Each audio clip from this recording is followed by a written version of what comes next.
خو دا هم مه هیروئ چې دا ټول یوازې یو سرسري انځور دی.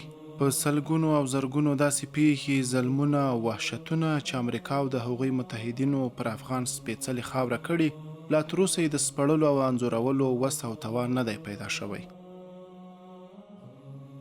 حتی تر دې چې د لیکلو او انځورولو لپاره یې د انسان د لفظونو بیان عاجز دی. امریکا د ترهګرۍ ځپلو په نوم داسې ترهګري وکړه چې نسلونه به یې داغونه پر اوږو